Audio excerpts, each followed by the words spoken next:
Okay, guys, so now we're going to take a look at an example together. Let's look at this very short extract, and in this extract, um, there's obviously a description of something, and the question is, how is the writer use language to describe the setting in this extract? Now, what we need to look at and remember to do is, firstly, we need to identify the linguistic devices. In other words, we need to name the linguistic devices. We need to know how to analyze the linguistic devices. And then we need to explain the linguistic devices, the effect of the linguistic devices, and make sure that it links to the question and the keywords in the question. In the question again, it says, how is the writer use language to describe the setting in this extract? So the key word here, guys, is the setting in the extract. So we've got to look for evidence in the short extract that links to the setting, that gives us clues and hints about the setting.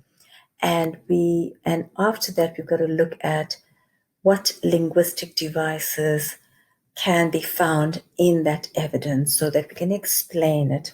Right, so let's read the extract first to get an understanding of what's going on. In the distance, dark clouds hung low, enveloping the village eerily as fog wreaths weaved through the winding roads. A strange silence settled over the houses as the lights flickered like fireflies everywhere. The battered boats bashed against the pier all night. Now, there are loads of linguistic devices in this very short extract. I've color-coded a few for you, but there's many, many more.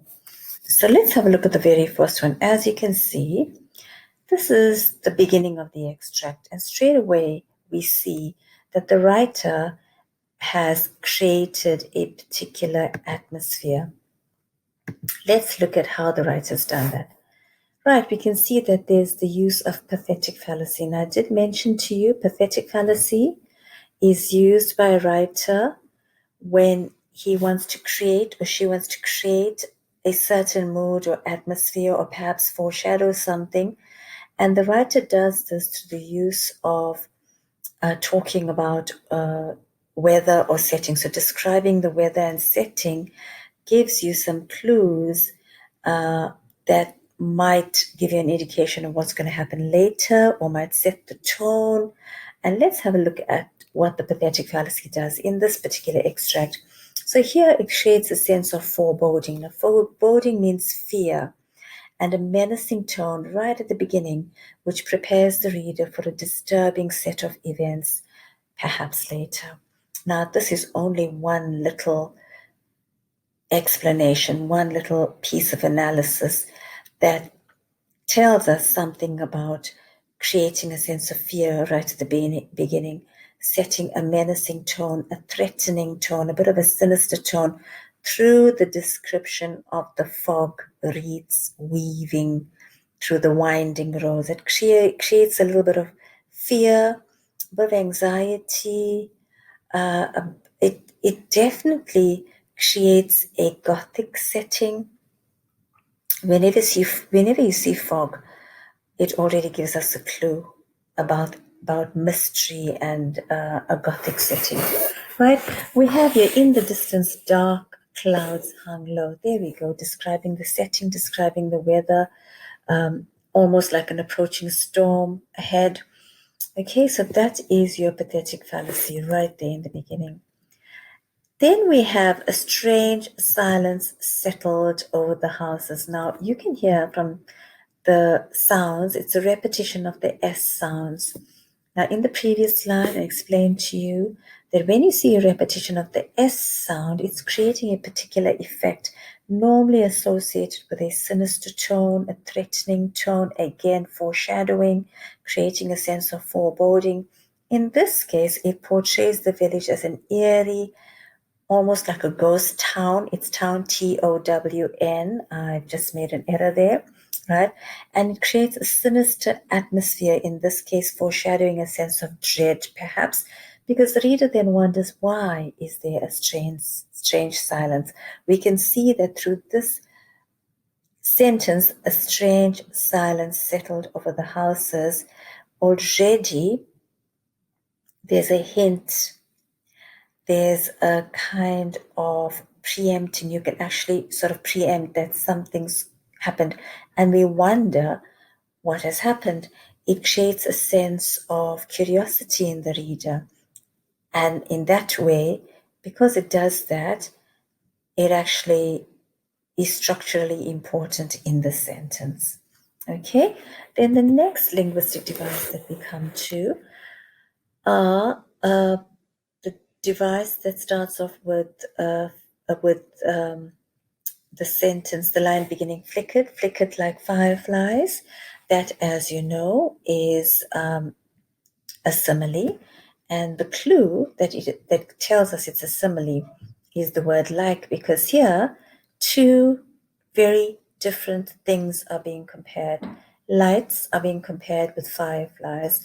Now we know fireflies are small little insects that have a little light that flickers on its body. So flickering fireflies here might suggest and create an image of light sort of dwindling, maybe going off, being switched off, maybe dying down, which sort of portrays the village as becoming darker and darker. So that indeed would be a simile that's again creating some sort of image, in this case suggesting that the lights are unstable going on. And then because it's getting darker and darker, it's going to portray quite a gloomy atmosphere. Is another example of a bit of an explanation that you can give when you're analyzing this extract. And then finally, we have the phrase battered boats bashed. As you can see, the repetition of the consonant sound, so that would be an alliteration. But even more than that, there's another effect that is being created by this alliteration, and we call it firstly the plosive alliteration, where we have the repetition of very harsh plosive sounds. Now, some of the plosive sounds are the b, the p, the t, the d sounds. These sounds are hard, harsh sounds, almost quite aggressive and violent in the way that it actually sounds. But it has a very distinct effect in writing, and depending on the context and the setting, you'll be able to explain the effect. Now let's have a look at this plosive alliteration. This suggests that the boats have been neglected and have been subjected to the harshness of the weather. The plosive alliteration, battered, boats, bashed, suggests or portrays the mercilessness of the weather and emphasizes the bleak and ominous atmosphere of the village. There's another little explanation there. So you can see that we have 4 different linguistic devices that we've identified in one very short extract. And furthermore, guys, we can go and zoom into words like eerily, dark, which is an adjective, right? We've got enveloping, that's a dynamic verb. We've got eerily, that's an adverb.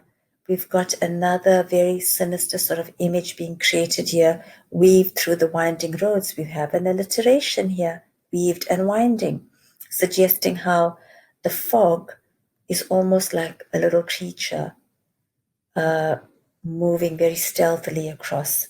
Okay, we've got strange, that's an adjective, creating a bit of mystery there.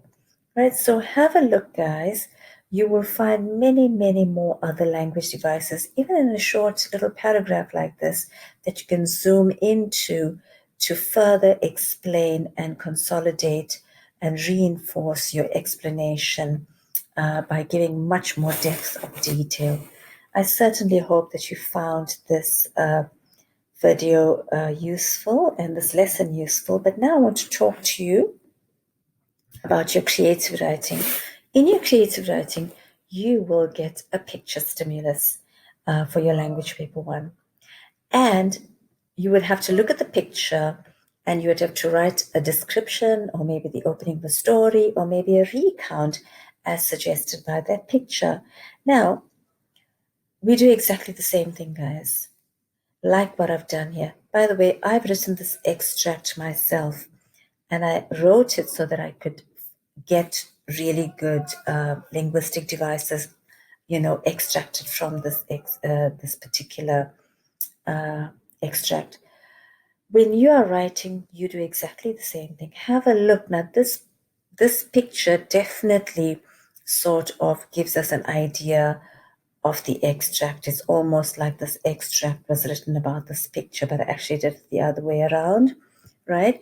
So when you get a picture, you do the same. You have a look to see, all right, what sort of linguistic devices can I use that's going to create this gloomy atmosphere that creates a sort of very sinister and dark and ominous tone and atmosphere as portrayed and depicted in the picture.